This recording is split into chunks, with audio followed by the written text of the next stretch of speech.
Hello Brian, সবাই কেমন আছো? আমি মাম্পি। আর জানো তো, আজকের ব্লগটা আমি শুরু করছি আমাদের লক্ষ্মী মায়ের সমস্ত কাজবাজ দিয়ে। প্রতিদিন সকালটাতে শুরু করি আমরা আমাদের কাজবাজ নিয়ে ব্যস্ত থাকি, সেটাই তোমাদের সঙ্গে শেয়ার করি। কিন্তু আজ ভাবলাম, আজ যেহেতু বৃহস্পতিবার, তাই সকাল সকাল আগে মায়ের সমস্ত কাজবাজ করব, তারপর গিয়ে বাড়ির অন্যান্য কাজ করব। তো আমি জানো তো সেই মতো ফ্রেশ হয়ে গেছি। গিয়ে দেখো ঠাকুরের সমস্ত কিছু আগে আমি গুছিয়ে নিয়েছি। ঠাকুরের থালা বাসন থেকে মাজা শুরু করে ঠাকুরের ঘর মোছা, ফুল তোলা, মানে ঠাকুরের যত সমস্ত কিছু কাজ থাকে সবটাই আমি করে নিয়েছি। আর এদিকে ঠাকুরের কাজ সমস্তটা করার পর আমি চলে যাব আমার সংসারের কাজের, কারণ ওটাও তো আমাদের করতে হবে, বলো। শুধু একটা কাজ তো থাকে না বাড়ির বউদের, তাই না?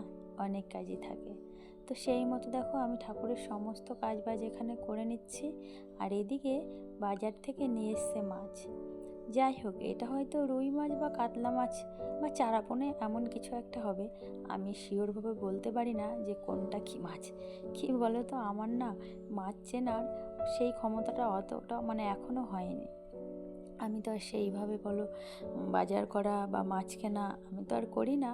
ওই বাজার থেকে যা আসে আমি কাটতে পারি। তো দেখো সেই মতো এখানে বাটা মাছ ছিল, বাটা মাছটাকে চিনি আর পুঁটি মাছটাকে চিনি ছিল। আর এই যে বড় মাছটা যাই হোক কিছু একটা হবে। তো সমস্ত কিছু আমি এখানে মাছগুলো কেটে নিয়েছি আর কেটে পরিষ্কারও করে নিয়েছি। আর এদিকে ছিল এক গাদা বাসনপত্র। তো তারপর আমি দেখো এখানে বাসনপত্র নিয়ে এলাম, নিয়ে ভাবলাম আগে বাসনপত্রটাই মেজে নিই। সেই মতো আমি এখানে তাড়াতাড়ি করে বাসনপত্রটা মেজে নিচ্ছি। আর জানো তো সকাল সকাল আমাদের রান্নার তাড়া থাকে, সেই মতো আমি দেখো বাসনপত্র মেজে হাঁড়িতে আমি জলও তুলে নিচ্ছি, কারণ কি রান্নাটাও বসাতে হবে। তবে বর ওদিকে আমাকে হেল্প করে, আমি এদিকে বাসনপত্র মেজে কলপাটটা ধুতে চলে এসেছি, আর ও ওইদিকে ভাতটা বসিয়ে দিয়েছে। আর তোমাদের সঙ্গে দেখো বলতে বলতে এদিকে আমার ভাতটা কিন্তু ফুটেও গেছে। তারপর ভাবলাম যাই, যেহেতু পুঁটি মাছ নিয়ে এসছে সেহেতু শুক্তো রান্না করাই যায়। আর আমরা জানো তো শুক্তো বলতে আলু আর এই যে দেখো উচ্ছে, আর দেখেছো কি প্রচণ্ড পরিমাণে গাছ ভর্তি উচ্ছে হয়েছে, তাই না?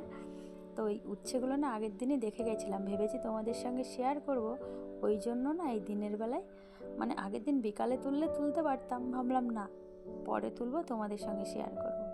তো আজকে সেই পুঁটি মাছ দিয়েই আমি করব এখানে উচ্ছে আর আলু দিয়ে শুক্তো।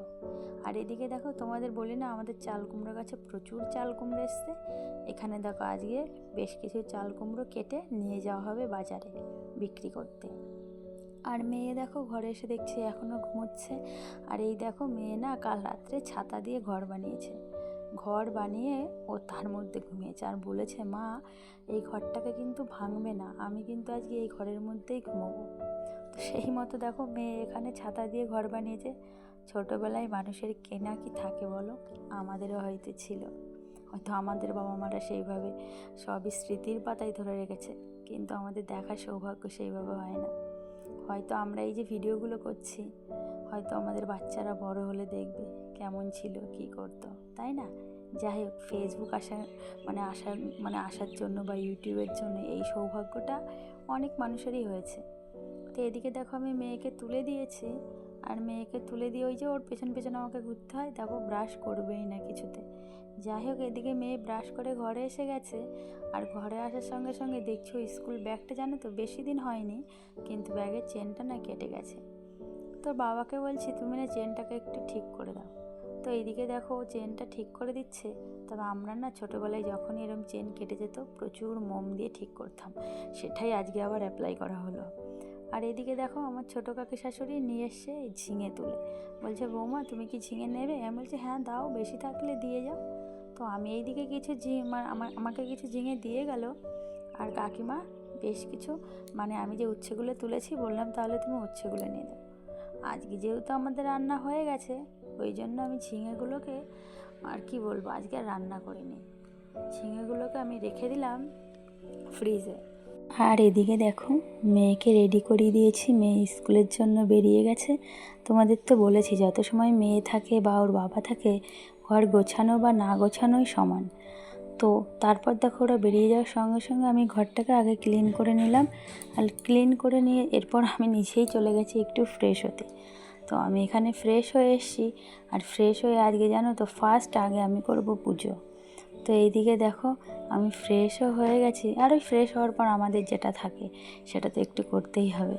তো সেই মতো আমি একটুখানি ক্রিম লাগিয়ে নিচ্ছি। আর আজ যেহেতু বৃহস্পতিবার জানো তো, একটু আলতা সিঁদুর না পরলে ঠিক ভালো লাগে না। তবে বলতে পারো আমি আলতা না ভালোবাসি। আমি চেষ্টা করি একটু কম বেশি পুজো অনুষ্ঠান হলেই আলতাটাকে পরার, কারণ আলতাটা না আমার ভীষণ প্রিয়, সত্যিই আমি ভালোবাসি। আর আলতাটা পায়ে দিলে দেখবে কেমন যেন একটা মানে কি বলবো, লক্ষ্মীশ্রী এরকম একটা কিছু ফিল হয়। তো যাই হোক, দেখো আমি এখানে সুন্দর করে আলতাটাকে পরে নিচ্ছি। আমি না ব্রাশ দিয়ে আলতা পরি, তোমরা কে কী দিয়ে পড়ো অবশ্যই কমেন্টে জানিও। তবে ব্রাশ দিয়ে পড়তে না ভীষণ সুবিধা হয়। তোমরা কী দিয়ে পড়ো গো অবশ্যই জানিও। ব্রাশ দিয়ে মানে কি বলবো, বেশ ফ্রেশ এবং ফিনিশিং হয় আলতাটা। আর আলতা পরবো আর এই দুটো কি বলে পুটুলি দেবো না, এটা কখনো হয়? এটা কিন্তু ছোটোবেলায়ও খুব দিতাম, আর এখনও দিই। আমার তো বেশ ভালোই লাগে। তো চলো এবার না একটু পুজোটা করে আসি। তো দেখো সেই মতো আজকে যেহেতু বৃহস্পতিবার, একটু পুজোর কাজ বাজও বেশি থাকে, তাই না? তো আমি এখানে চলে এসেছি পুজো করতে। তবে জানো আজকে না ঠাকুরের প্রসাদে আমি রেখেছিলাম আমাদের গাছের ড্রাগন। বেশ কিছুদিন ধরেই ভাবছিলাম যে এই ফলটা দিয়ে ঠাকুরকে দেব। কিন্তু সেই মতো মানে কি বলবো, হয়তো বৃহস্পতিবার হলে ফলটা থাকে না, বা ফলটা থাকলে হয়তো আমি দিতে পারছি না, এরকম কিছু একটা সমস্যার জন্য আমি দিতে পারিনি। তো আজকে ফলটাও ছিল। তো আমি ভেবেছি আজকে না আর একটু সময় নষ্ট করব না, আজকে ঠাকুরকে আমি ড্রাগনটাকে দেবই। তো সেই মতো যেন এখানে আমি ঠাকুরকে আজ সুন্দর করে সাজিয়ে গুছিয়ে, মানে আগে ঠাকুরকে সাজিয়েছি ফুল দিয়ে, তারপর আমি ঠাকুরের প্রসাদটা সবার লাস্টে দিয়েছি। আর এই দিকে দেখো, এটা কিন্তু আমাদের বাড়িরই আম গাছের পাতা, জানো তো? এই যে আমরা তো শহরে থাকি না, ওই জন্য আমরা প্রতি বৃহস্পতিবারই কিন্তু আমের পল্লবটাই দিতে পারি। আর এটা জানো তো আমাদের কাঁচা মিঠে আম গাছের, কারণ ওই গাছটাতে আমের পল্লবটা বেশ সুন্দর হয়। তো আমি দেখো এখানে পল্লবটাকে একদম সুন্দর করে সাজিয়ে নিয়ে মা লক্ষ্মীর ঘটে বসিয়ে দিচ্ছি। তো চলো এবার আমি মায়ের শান্তি করে পুজোটা দিয়ে নিই। একটু মায়ের এখানে চুপচাপ করে বসে বা শান্তি করে পুজো দিলে দেখবে মনটা ভীষণ ভালো লাগে। তো তোমরা এবার ভিডিওটা দেখতে থাকো। আর আজকের মতো ভিডিওটা এই পর্যন্তই। দেখা হবে আবার অন্য একটা ভিডিওয়।